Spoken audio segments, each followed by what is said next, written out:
The game nobody thought would dominate just changed everything. Battlefield 6 didn't crawl back. It exploded onto the scene like a tank shell through a wall, shattering every doubt people had about this franchise. After years of memes, disappointment, and lost faith, the moment that splash screen appeared, the entire FPS world stopped and stared. The impossible had happened.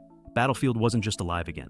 It was roaring. Everywhere you looked, the energy was different. Streams packed, clips trending, players whispering that this might be the one. But here's the real question. How did a franchise that looked finished only a few years ago suddenly become the most talked about shooter on the planet? What flipped the script? And what are the developers not telling us about the decision that quietly changed gaming's direction? Let's rewind the clock.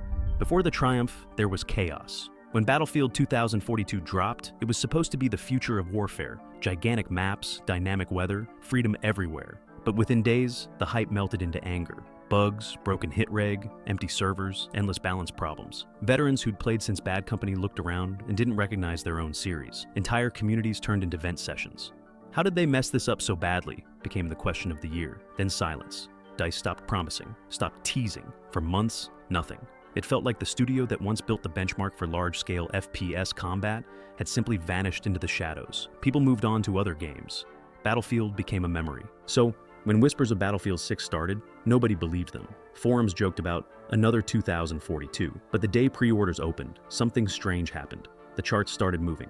Steam's top spot, Battlefield 6. PlayStation Store, same story.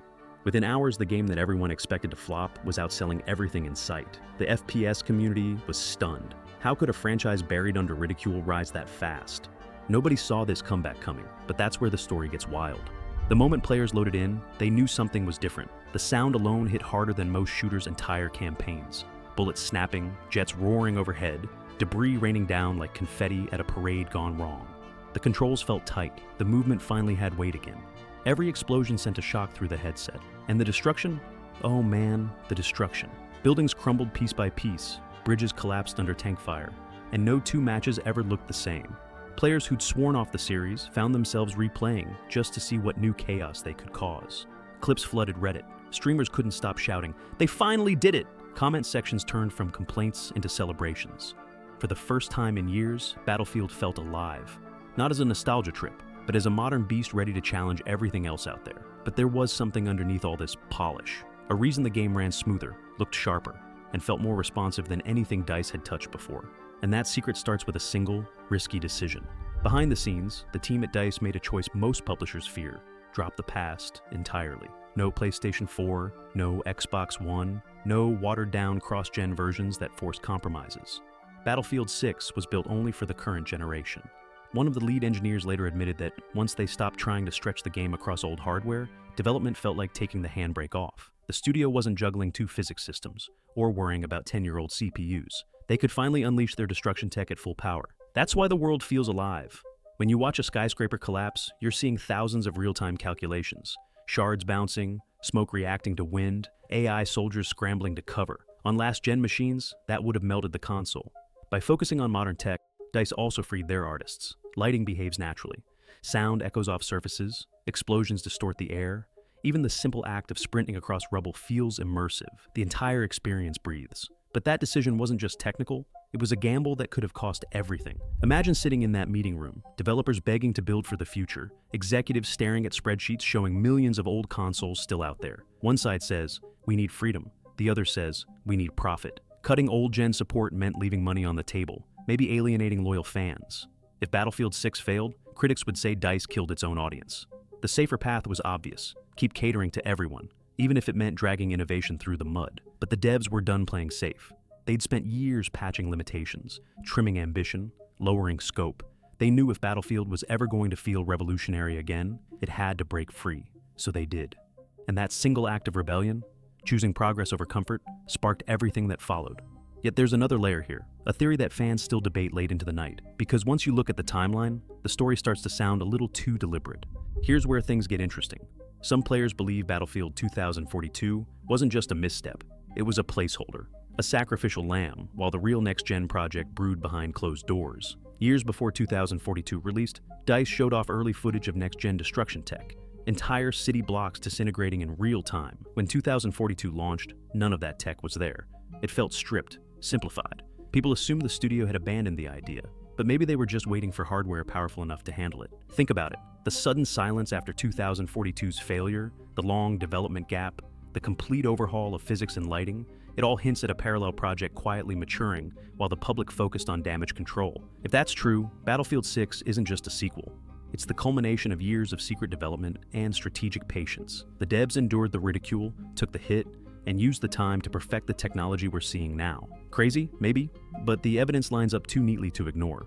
So, what do you think? Was 2042 a filler game to buy time, or did DICE just get lucky on their second try? Battlefield 6's success is more than a victory lap.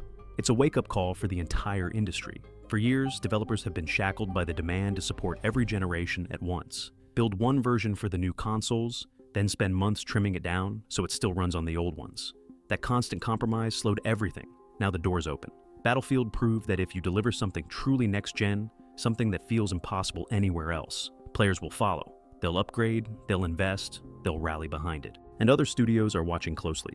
GTA 6 is around the corner, and if Rockstar sticks to its guns with a current-gen only release, the floodgates will open. Expect tighter engines, deeper physics, more complex AI, because developers will finally be free to build without shackles. Battlefield 6 might be remembered as the turning point, the moment gaming stopped looking backward. But of course, not everyone's celebrating. Progress always comes with casualties. Millions of players still gaming on last-gen hardware woke up to discover they were locked out. For them, Battlefield 6 isn't a revolution. It's rejection. They kept the series alive for years, bought every DLC, supported every update, and now they're stuck on the sidelines. It's easy to say just upgrade, but that's not realistic for everyone. Consoles aren't cheap, and life doesn't pause for graphics cards. Some fans feel betrayed, and honestly, that frustration is valid. Yet, from the developer's perspective, the choice was unavoidable.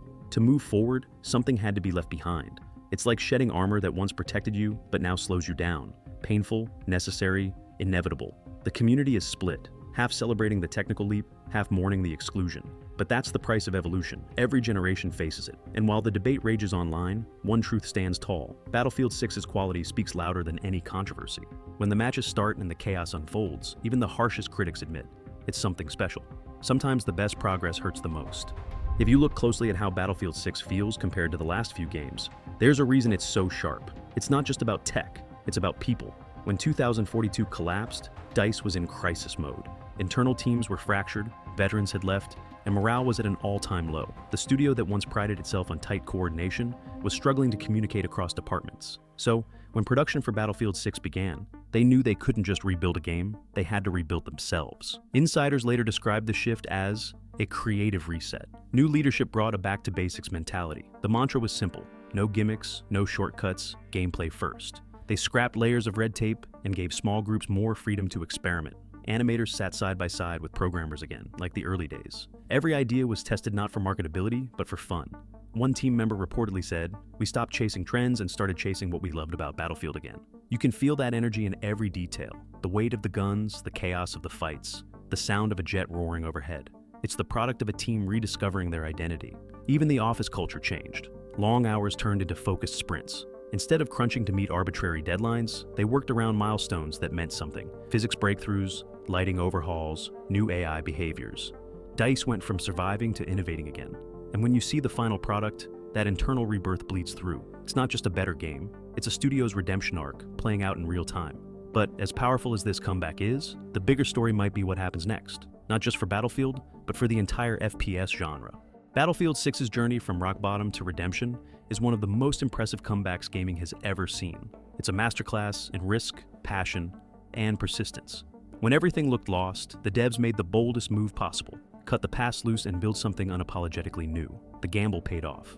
They reminded players what made Battlefield special in the first place: scale, teamwork, destruction, and unforgettable moments that no other FPS can replicate. Sometimes that means saying goodbye to what's comfortable, and sometimes it means betting everything on a vision nobody else believes in yet. Battlefield 6 took that bet, and won.